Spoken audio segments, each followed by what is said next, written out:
दोस्तों, इस बार मित्रों ने और कई दर्शकों ने और आगरा डायरी से जुड़े हुए कई लोगों ने बड़े सनसनीखेज तथ्यों को भेजा है। तो आज हम डिस्कस कर रहे हैं और उनका कहना है कि सबसे अधिक कानून का अगर उल्लंघन करते हैं तो ये सरकारी अधिकारी करते हैं, सरकारी विभाग करते हैं। इनकी कोई सजा नहीं है।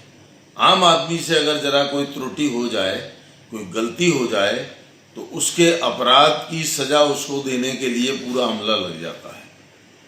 उदाहरण के लिए एक तथ्य ये सामने आया है कि टोरेंट कंपनी, जो टोरेंट पावर लिमिटेड है, वो DBNL की फ्रेंचाइजी है और DBNL ने उसके साथ जो करार किया है वो मात्र 100 रुपए के स्टाम्प पेपर पे किया है।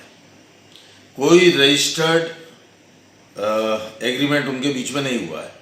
100 रुपए के स्टाम्प पेपर पे हुआ है और 100 रुपए के स्टाम्प पेपर पे DBNL ने अपनी अरबों करोड़ों नहीं अरबों रुपए की संपत्ति, सब स्टेशन, तारें, खंबे, ट्रांसफार्मर सब उनके हवाले कर दिए और उनको वो अधिकार भी दे दिया जो नहीं दिया जा सकता, जो कानून का विषय है, जो अदालत का विषय है।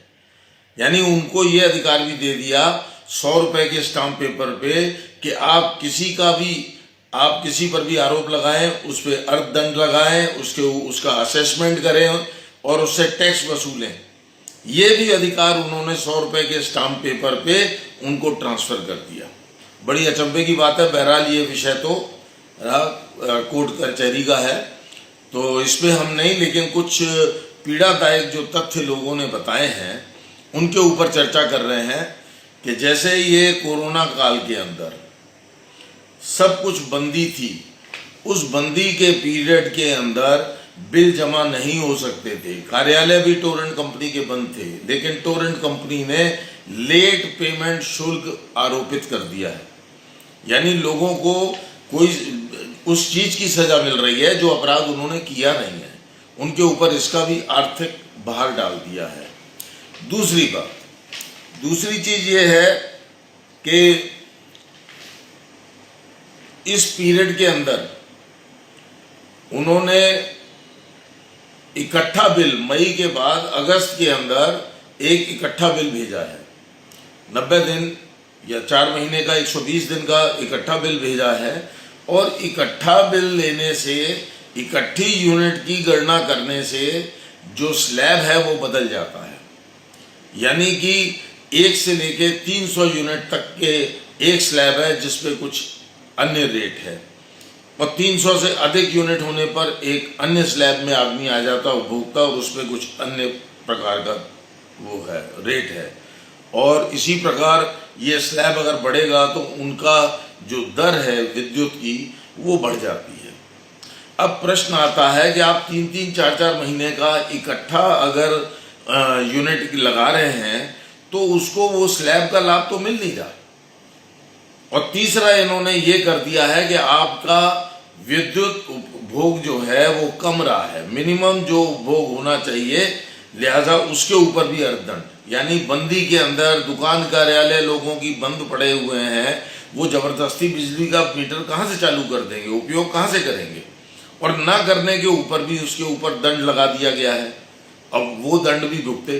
दूसरी चीज उन्होंने ये पूछा है कि इसका जवाब भी दिया जाए कि 1 महीने का मतलब है लगभग 720 घंटे।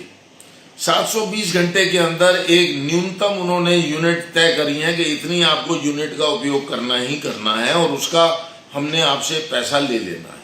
अब इनसे पूछा जाए कि अगर 720 मीटर में किसी माह में 60-70 घंटे, 80 घंटे बिजली ये नहीं देते हैं तो इनके ऊपर क्या दंड है, इनके ऊपर क्यों नहीं वो दंड आरोपित किया जाए।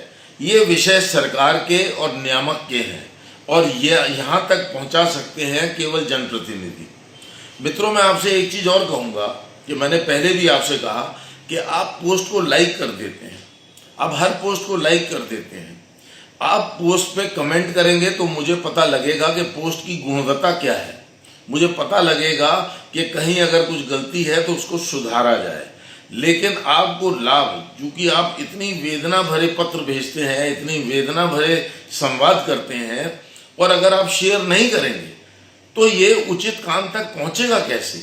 अगर आप चाहते हैं कि आपकी शिकायत मुख्यमंत्री और विद्युत मंत्री तक पहुंचे तो आप अधिक से अधिक शेयर पे फोकस करिए, ज्यादा से ज्यादा आप शेयर करें, और शेयर करते में भी अपील आप भी अपने मित्रों से करें कि वो भी आगे शेयर करें, ताकि जल्दी से जल्दी इसका प्रसार होगा और उचित काम तक पहुंचेगा।